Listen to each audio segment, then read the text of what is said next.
Imagine a world where reality exceeds imagination, where control, fear, and manipulation dominate society. For years, literature has explored the contradiction of the present and sent signals to future generations. In this video, I will take you through my thesis entitled Utopias in Reverse or Mirrors of Reality, Study of Dystopian Models in 20th Century Anglo-Saxon Literature, Anticipation and Interpretation of Future Scenarios. The dystopian genre, as opposed to utopia, represents a dark and pessimistic vision of the human future, characterized by oppression, control, and social degradation. Born as a reaction to the disappointments associated with the progress and uncontrolled industrialization in the 20th century, it develops to highlight the dangers of totalitarian regimes, the loss of individual freedoms, and the impact of the reckless use of technology. Dystopia thus becomes a mirror of collective anxieties and fears, revealing the fragility of human society. This genre established itself on the literary scene thanks to Yevgeny Zamyatin's We, published in 1924.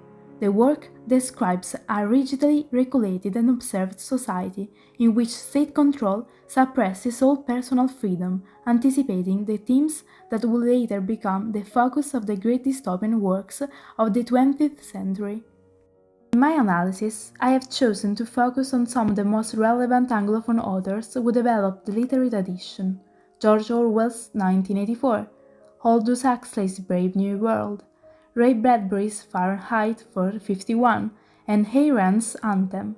Their works explore distorted societies in which individual freedom is crushed by collective power.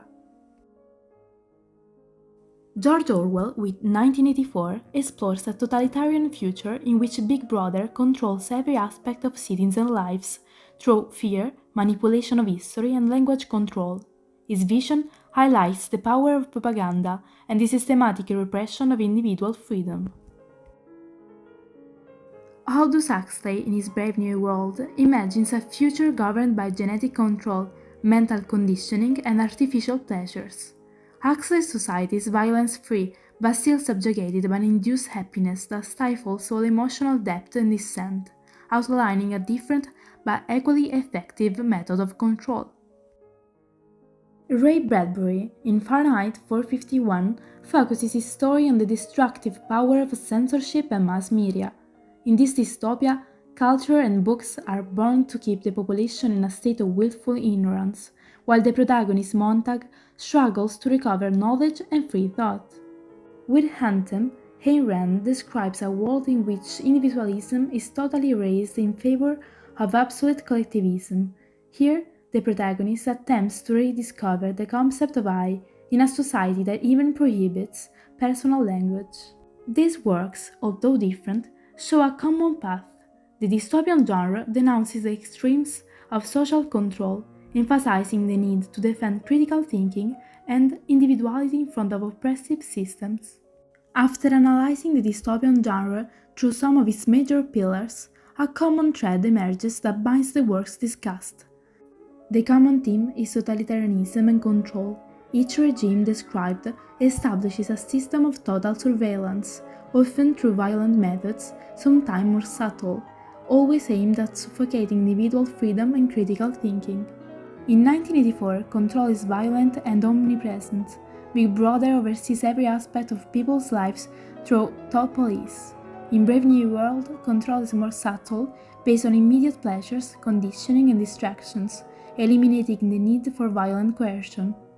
Fahrenheit 451 offers a middle way with the destruction of books and censorship supported at the same time by homologated popular consensus. In Anthem, control is exercised through a rigid imposition by the state of the concept of collectivism, erasing any personal drive or desire from the root. The suppression of individuality and the control of human relationships are common to all these works. Regimes prevent authentic relationships, replacing bonds with mechanisms of control and conformity. Language is also a key tool. In 1984, it is reduced to newspeak and doublethink to prevent dissent. In Brave New World, society lives in an eternal present, devoid of history. Fahrenheit 451 deprives the population of knowledge, while in Anthem, language itself denies individuality. In conclusion, the dystopian genre analyzes the power of speech and control to highlight how the repression of culture and thought leads to stifled societies devoid of freedom, reminding us of the importance of resistance and critical thinking. Think of it the other way. If you know that this life is all that you have, wouldn't you make the most of it?